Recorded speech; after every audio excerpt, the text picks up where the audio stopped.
So this video is going to illustrate to you the top two types of trades that I like to take.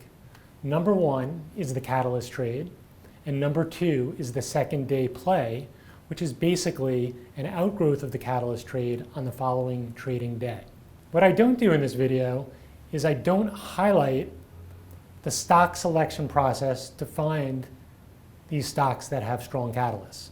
If you're interested in the stock selection process and also the second day play, which I talk about in the video as well, click on the link above for the 2-hour free workshop, where I spend about 30 minutes going into detail for number one, finding the catalyst trades, and number two, how to trade the second day plays.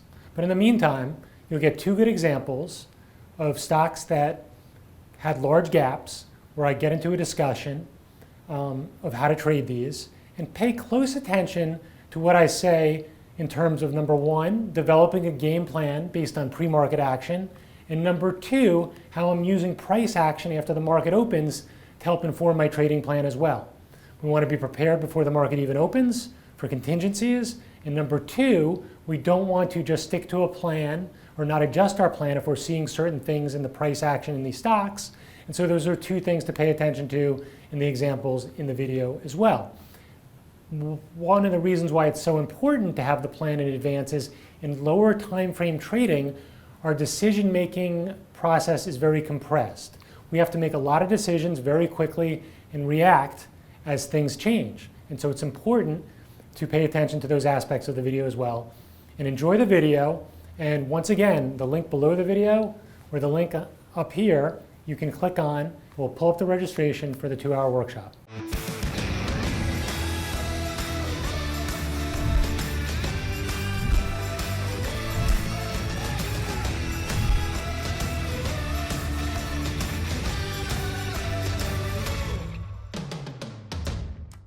Generally, large gaps are because there's a catalyst.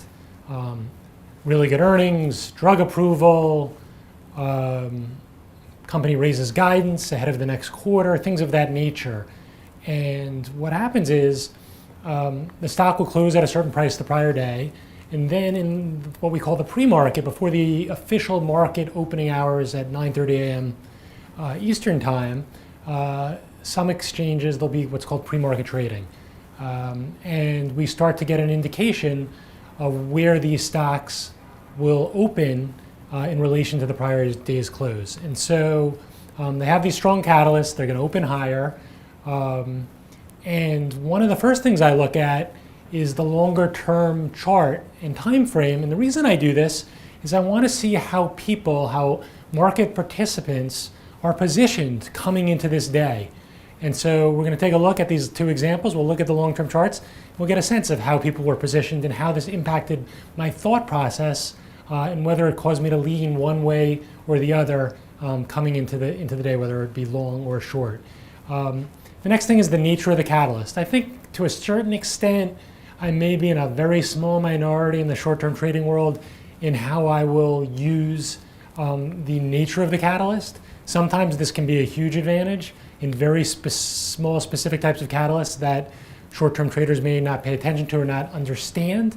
What I say off the top of my head, one of those might be in certain merger situations, how merger ARB funds might react based on the way the takeover is structured and things of that nature. In those types of situations, the nature of the catalyst can be big of importance to me because I know that it will ultimately, over the course of a day or 2 days or 3 days, will push stock in a certain direction that gaps higher.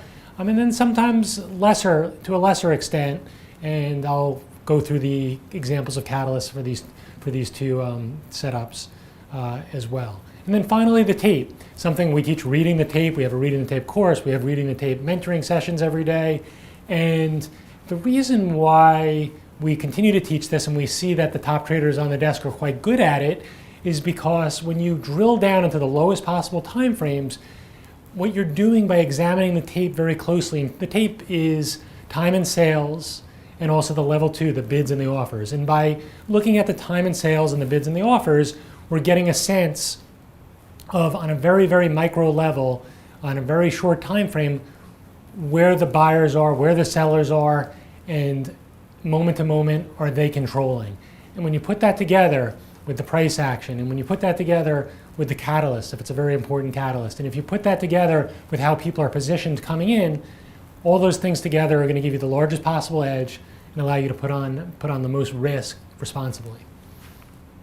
So here we go to the charts. So the first thing was, this was actually today, stock was gapping higher, AAOI, and they had raised guidance. So what I did, first thing I did was I looked at the daily chart, and I saw that it had been in a very strong uptrend, but recently it had broken that uptrend, had gone down on heavy volume, and had broken below, I think, around $48 a share, traded all the way down to 40. In the last week or so, a bunch of people were buying it in the low to mid 40s before it gapped up. You can see a little summary there. That's the written summary from our game plan sheet. It was the first stock discussed. I put in some levels to take a look at, and I put in a kind of a summary of the catalyst. It was in an uptrend. It broke the uptrend.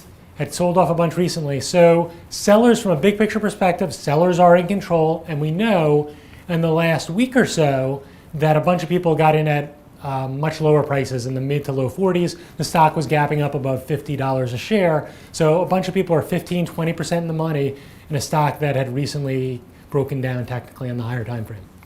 The next one, big picture, is NBIX. This was yesterday's number one idea.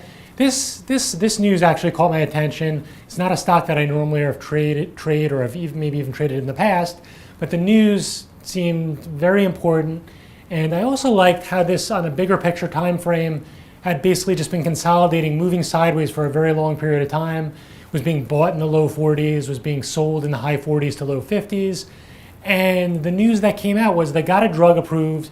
They were going to be able to market it starting next month, and there was no other treatment. So to me, biotechs can be a bit of a wild card.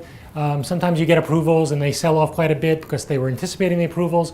But when I see a news item where there's a treatment that's been approved and there's no other treatments, and I know how this will play on CNBC and the financial television, and retail people can understand there's a condition where people have involuntary muscle movement, and now all of a sudden there's a drug to treat that. That's kind of a big deal. And if it can hold that large gap over the next few days, at a minimum, can go test the prior high at the top of that consolidation range and perhaps even break through it, and we'll see. So that's kind of my mindset coming into this one was, hey, profit taking right on the open on the large gap, but if it can find its footing, I don't know, what levels do we put there? 49 in the pre-market, 49 to 50. If it can find some footing in that 49.50 area, catch a bid, hold a little bit higher, maybe we'll have something there on the long side, maybe a multi-day swing if it doesn't get back up to 54 or so, which is the top of the daily. So those are the two big picture setups. Now we're going to kind of drill down into the actual price action that happened. So we'll start with the one from today first.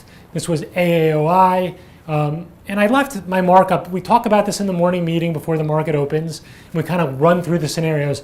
What does it look like if it comes down? What does it look like if it then bounces up? What does it look like if sellers are going to be in control? And I kind of marked it up in the pre-market and kept that there for you just to see, what did it do at the target areas when it started trading. So you can see in the pre-market, it actually put in a high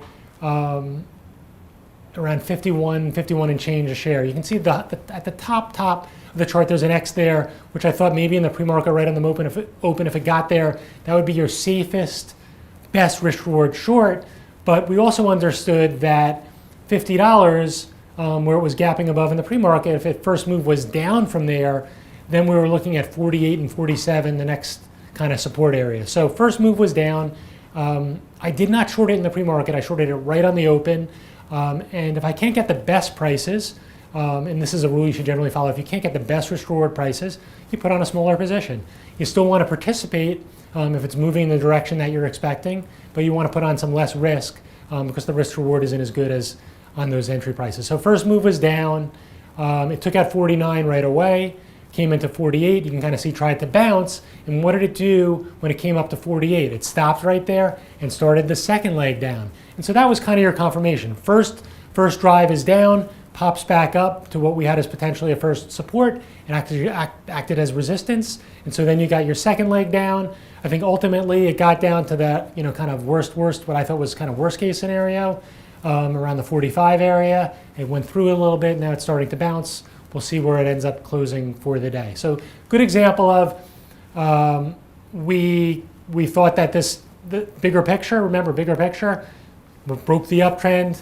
People had gotten in at much lower prices. They're going to be incentivized on a large gap up to sell, and first move was down, and so you focused on the short. It was a very, very clean short. People who got short on the desk, obviously, they were rewarded quite nicely. The next one was the one that we covered a couple of days ago, or actually yesterday, one that was set up a little bit better for higher prices.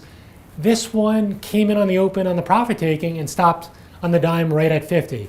Now, if it went through 50, I would have been happy to buy it in that kind of range I highlighted right there between 49 and 50. And then today, I came in long it because it stopped at 50 around 10:30 yesterday, then moved up higher, held higher, then you can see another held higher again. And then this morning, you can see I put it on the sheet again as a top second day play, kind of with our target areas. I think we had 52.5 and 54. And so, we came in today, it opened in the 51s. If it gets above that 52.5, momentum trade up to the 54. In this case, I already had my automated script from yesterday when I got long at 50 to sell it if it got above $54. Finished out, turned into a swing trade, got up to kind of that target area. Now we'll see if it ends up holding up here, closing above $53 and then break through today's high on Monday. We'll look at it to continue higher. But those factors, I use those different factors. In particular, AOI on the open, that price action to the downside. Use the tape, obviously, pops back up to 48. You see a seller at 48. That's your confirmation. So when you put all those factors together, gave us two nice trading opportunities in opposite directions.